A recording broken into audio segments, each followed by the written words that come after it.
Muchas gracias por seguir con nosotros. Estamos en su programa Así en Contexto con el tema de derechos humanos y la interacción global entre los países. Y bueno, terminabas en el bloque anterior, Misael, cómo la sociedad civil en general, ha ayudado. Vemos que los estados o los gobiernos más bien les cuesta trabajo ceder poder, es normal, pero las organizaciones civiles han logrado a veces con dificultades ir empujando. En el caso de México en particular, digamos, toda la ley de transparencia, de acceso a la información pública, etcétera, pues ha habido esfuerzos y se ha logrado cambios. Digamos, se puede, Mariane, por la sociedad civil, aunque a veces con un dolor, no es siempre fácil, ¿no? Así es. Y la reacción de los gobiernos a veces no es de lo más civilizada. ¿No? Sí, no estoy de acuerdo. O sí estoy de acuerdo, pero sí, efectivamente no son siempre los más civilizados. El papel, yo creo que, y ahí sí, para mí una de las cosas más interesantes es que ahorita con la globalización, con el acceso a los medios de comunicación, etcétera, etcétera, lo que se ve es que sí hay muchísimo espacio y posibilidades para la sociedad civil de hacer algo, de reunir, virtualmente, literalmente, en Internet, de hacer campañas, y organizaciones como Amnistía Internacional, como Human Rights Watch, más Amnistía Internacional de hecho que Human Rights Watch, han utilizado la Internet en formas impresionantes para presionar precisamente los gobiernos. Entonces, lo que pasa es que si aquí tenemos el gobierno, tiene presión desde adentro, de grupos dentro de la misma sociedad, pero también desde afuera. Y eso causa mucho problemas para los gobiernos, para los estados, y sí tiene que rendir una parte de ese poder, o tiene que al menos ser un poquito más abiertos.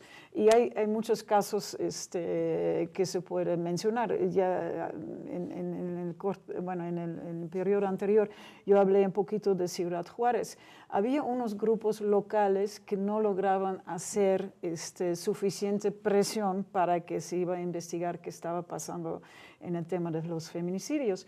Pero lo que pasó es, por la presión de afuera, internacional, sí el gobierno, tanto federal como estatal de Chihuahua, tenía que empezar a rendir cuentas y empezar a cambiar la actitud y tomar más en serio la temática, ¿no? Entonces creo que son ejemplos. Otro ejemplo que a mí también me ha causado mucho interés es después de las elecciones en Kenia en 2008, había mucha violencia, mucha gente se murió, y un grupo local empezó una plataforma en el Internet para mapear dónde estaban los problemas. Eso es el llamado geomapping. Y entonces tenían tanto éxito para presionar, ahorita todavía hay unos de los líderes políticos que están buscados internacionalmente por violar los derechos humanos, pero fue tan exitoso que esa idea de mapear y que la gente con sus cell phones y sus smartphones podía tomar fotos, subir, etcétera, etcétera. Eso ya es una plataforma que se utiliza en todo el mundo. Entonces es muy interesante esa cosa, ¿no? ¿Qué tan exitoso puede ser? Misael, tú eso decías antes de empezar, que bueno, uno de tus temas es la migración. En ese sentido, ¿cómo afecta los grupos sociales? Bueno, al final de cuentas la migración es un fenómeno que está ocurriendo, ha ocurrido todo el tiempo, pero que se ve cada vez más, a lo mejor influidos, o no influidos, sino más bien reflejados por los trabajos recientes de Piketty, por ejemplo, o sea, la desigualdad que hay en el mundo, creciente al interior de los países, entre países.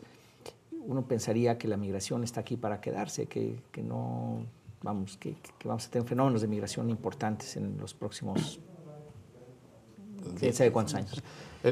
Digamos, hay varios tipos de migración. Una es la que tú mencionas, que tiene que ver con cuestiones estrictamente económicas, ¿no? Las desventajas de los salarios en unos países con las ventajas de salarios en otros, ¿no? Ese es uno de los primeros, digamos, impulsos de que la gente salga. La otra, pues, tiene que ver con lo que me comentaba Marian, los abusos a los derechos humanos, persecuciones políticas. Tienes otra fuente. Y hay otra que es relativamente nueva y que nos va a empezar a pasar en unos 4 o 5 años o 10 años, depende qué tanto podemos manejar el cambio climático. Muchos refugiados por cuestiones de clima, ¿no? Que van a tener que salir de sus lugares de origen para buscar otras zonas más altas, otras zonas en su propio país o en otras partes del mundo.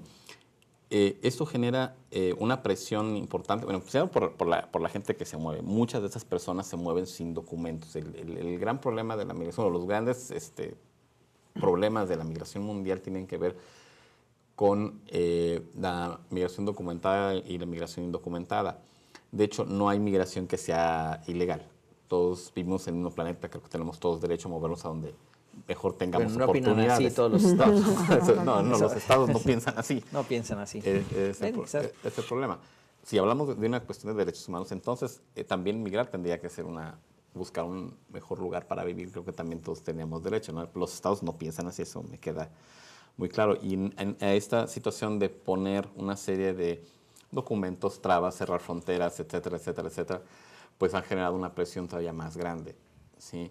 Que al lado de la migración documentada también ha empezado a surgir el crimen organizado, se apoyan con el narcotráfico, todas esas personas, la vulnerabilidad que, por ejemplo, mencionaba Mariana hace unos minutos respecto a que determinado tipo de grupos son vulnerables, pues la vulnerabilidad de los migrantes que son indocumentados es todavía mayor.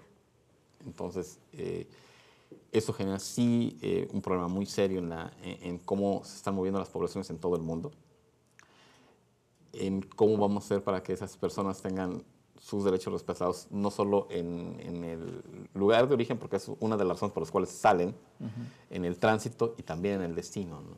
Y eso es un reto grande para todo el global.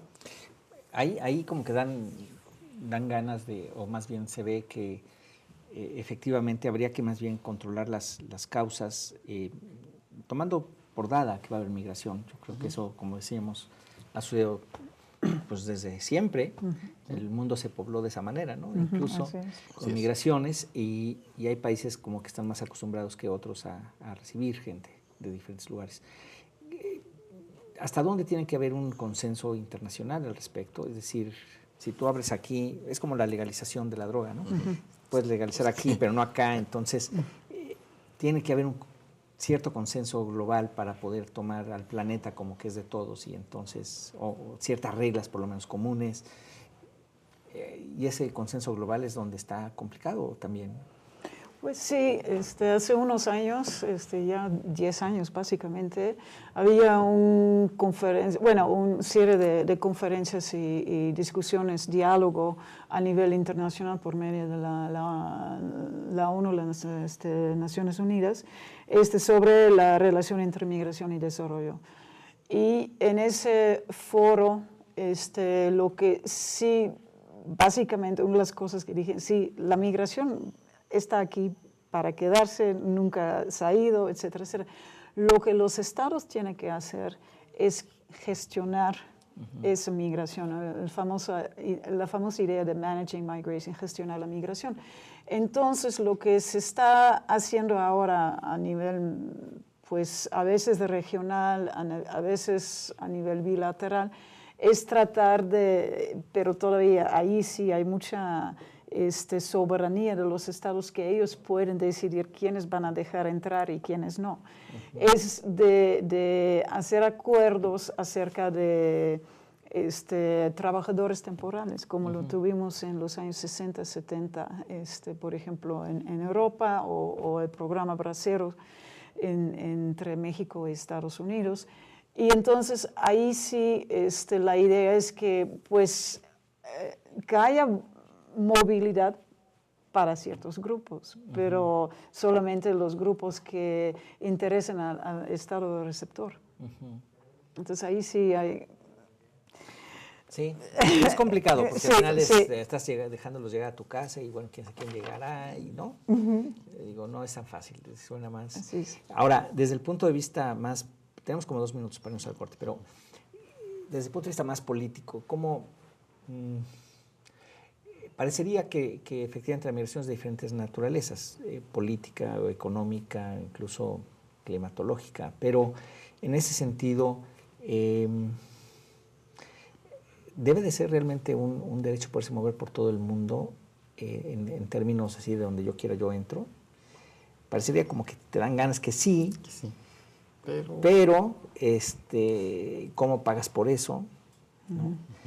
¿Cómo logras hacer que una persona, digamos que a la hora que llega, además no es ella sola, a lo mejor llega con otra persona, luego se reproduce, de modo que ya son 3, ya son 4, es una cosa bastante dinámica, entonces se vuelve, como dices tú, pues poco manejable. Y ¿tú cómo ves cuáles son esos retos realmente? Pues uno es el básico. María tiene razón. En el sistema migratorio entre México y Estados Unidos, mientras era circular, que podían ir a trabajar 6 meses y regresarse, traer a México y volver a los Estados Unidos, era bastante equilibrado. Los norteamericanos no tenían mucho temor de que los mexicanos se quedaran porque sabían que llegó un momento que regresaban a su casa y pues estaban aquí los mexicanos muy contentos en su casa de fiesta y volvían a regresar. En la medida que se fueron cerrando las fronteras y eliminaron todos estos programas y no hacer la migración circular y hacerse la migración permanente, entonces empiezan a surgir todas estas situaciones de la soberanía, bueno, ¿por qué ellos están aquí? ¿Por qué deben estar allá? ¿Por qué no están pagando impuestos? ¿Si no se vienen de pagar impuestos? Todas estas discusiones que están ahí. Claro. En términos básicos, creo que lo ideal sería que pudieras tener libertad de tránsito en todo el mundo. ¿Sí? Y también no sé hasta dónde se podría decir, bueno, ok, quiero irme yo a vivir a Canadá, ¿no? Si los canadienses estén de acuerdo. O qué tanto pasa el proceso de adaptación de una persona que emigra al país al que llega, ¿no? Sí, tienen que partir de una cierta tolerancia sí, también social que no existe. Que no existe. Ni en ningún lado del mundo, ¿no? No es así, no hay eso, la parte de los costos. Entonces, por eso sí se me hace como complicado, sea un derecho humano universal, ¿no? Tenemos que irnos a un corte, regresamos, estamos con ustedes en Contexto, volvemos en un momento. Sí.